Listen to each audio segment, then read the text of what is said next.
Siapa ini Al-Mahdi? Kasih PR sebentar dulu. Al-Mahdi adalah pemimpin besar di akhir zaman dari keturunan kandung Nabi Muhammad sallallahu alaihi wasallam yang muncul nanti di depan Ka'bah. Usianya sama dengan usia Nabi, diangkat menjadi Nabi dan Rasul di usia 40 tahun. Namanya kata Rasul sama dengan nama saya, Muhammad. Nama ayahnya sama dengan nama ayah saya, Abdullah, Muhammad bin Abdullah. Fisiknya tidak mirip dengan saya, tetapi akhlaknya 100% seperti saya, kata Rasul. Dia dari keturunannya Hasan bin Ali. Jadi ingat ini baik-baik, dari keturunan Hasan bin Ali. Ali bin Abi Thalib radhiyallahu anhu dalam hadis yang sahih, Imam Al-Baihaqi dan At-Tirmidzi, Ali bin Abi Thalib memegang Hasan dan berkata kepada para sahabat-sahabat Nabi, anakku ini dari tulang sulbinya, anak keturunannya nanti di akhir zaman akan muncul seorang pemimpin umat yang akan mempersatukan seluruh umat Nabi Muhammad sallallahu alaihi wasallam, dan yang akan merubah peperangan menjadi kedamaian, yang akan merubah kekacauan menjadi kesejahteraan, yang akan merubah kemiskinan menjadi kemakmuran dari cucu dari anakku ini. Dan namanya sama dengan nama Nabi kalian, nama ayahnya sama dengan nama ayah Nabi kalian, akhlaknya mirip dengan Nabi kalian, dan fisiknya tidak mirip dengan fisik Nabi kalian. Seperti apa Imam Mahdi? Imam Mahdi fisiknya, alisnya kata Rasulullah sallallahu alaihi wasallam melengkung seperti bulan sabit. Dua-duanya indah. Hidungnya mancung, tulang hidungnya lurus dan mancung. Jidatnya lebar, dahinya lebar. Rambutnya ikal dan tebal berwarna pirang. Jenggotnya tebal hitam sedada. Warna kulitnya kata Rasulullah gelap, coklat kehitam-hitaman. Kalau Rasulullah warna kulitnya apa? Putih bersih, ya. Sementara Al-Mahdi nanti gelap, coklat kehitam-hitaman. Dia tidak terlalu tinggi dan juga tidak pendek. Dadanya bidang, bulu dadanya lembut dan halus. Bibir atas dengan bibir bawahnya sama tebalnya. Giginya kata Rasulullah tidak ada yang maju ke depan, tidak ada yang mundur ke belakang. Jarak satu gigi dengan gigi yang lain dapat dimasukkan sehelai benang. Dan dia tidak lancar, tidak fasih melafazkan huruf ro, cadel gitu ya. Dan Rasulullah mengatakan nanti dia dibaiat di depan Ka'bah antara rukun Hajar Aswad dengan Maqam Ibrahim. Saat itu dia sedang melaksanakan tawaf. Maka dia ditangkap oleh orang-orang beriman dan para ulama yang ada ketika itu, sejumlah 300 orang. Lalu dipaksa untuk mau dibaiat, dan dia menolak dan mengatakan, saya bukan orangnya, kalian salah tangkap orang, bukan saya orangnya, saya bukan Al-Mahdi. Nah, jadi yang ngaku-ngaku Al-Mahdi sekarang beda habis ya. Saya adalah Al-Mahdi, ayo baiat dengan saya.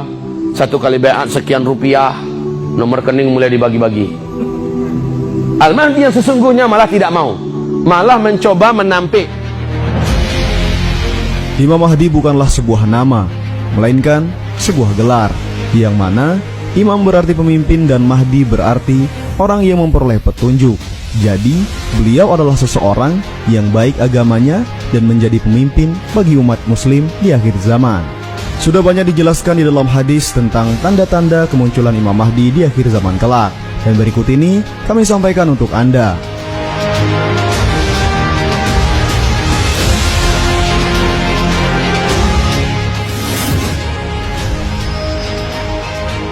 Imam Ahmad telah meriwayatkan hadis bahwa Rasulullah Shallallahu Alaihi Wasallam bersabda yang artinya, aku kabarkan berita gembira mengenai Al-Mahdi yang diutus Allah ke tengah umatku ketika banyak terjadi perselisihan antar manusia dan gempa-gempa.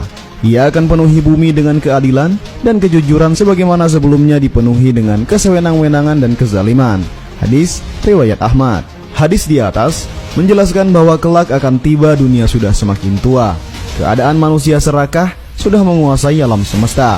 Sifat memanusiakan manusia sudah sirna, dan yang ada hanyalah egois dan saling membunuh.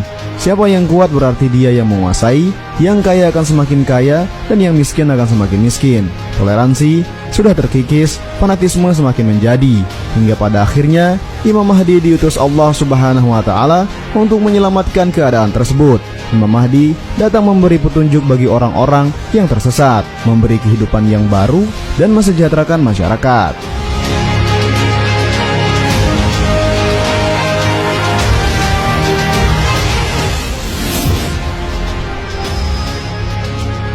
kedatangan Imam Mahdi akan membawa harta kekayaan yang berlimpah.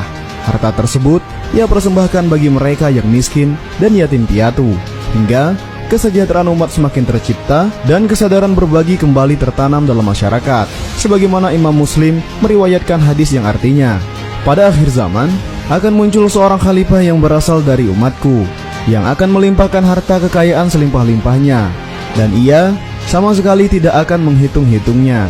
Hadis riwayat Muslim dan Ahmad.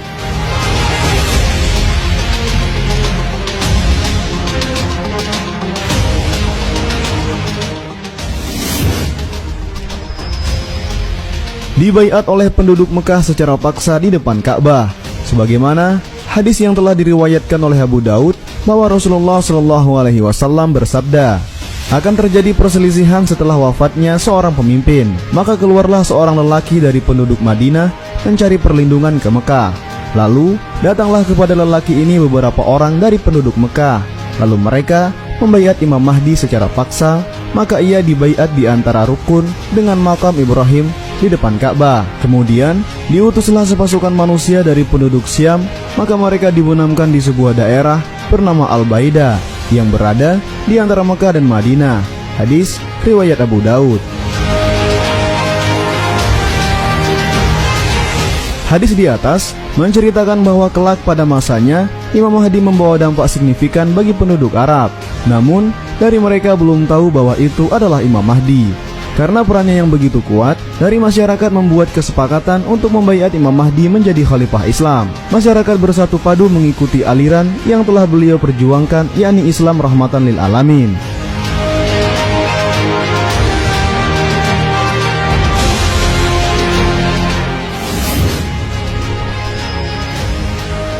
Datang setelah kemunculan Dajjal. Dalam beberapa hadis yang diriwayatkan oleh para sahabat menceritakan bahwa Imam Mahdi muncul setelah Dajjal menyebarkan fitnah di seluruh dunia.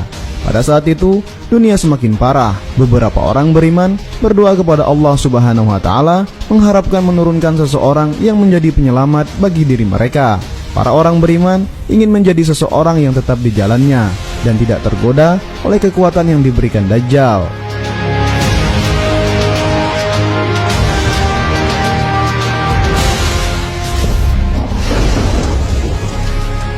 Diikuti turunnya Nabi Isa alaihi salam.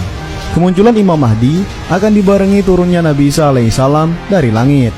Keduanya bertemu dan memperjuangkan kebaikan, kezaliman, keburukan, kekafiran dan lain sebagainya akan mereka tumpas semua. Hingga pada akhirnya dunia semakin damai, keluarga setiap rumah tangga terjalin harmonis, tidak ada perselisihan yang menyebabkan pertumpahan darah, sistem pemerintahan sangat baik dan tidak ada korupsi.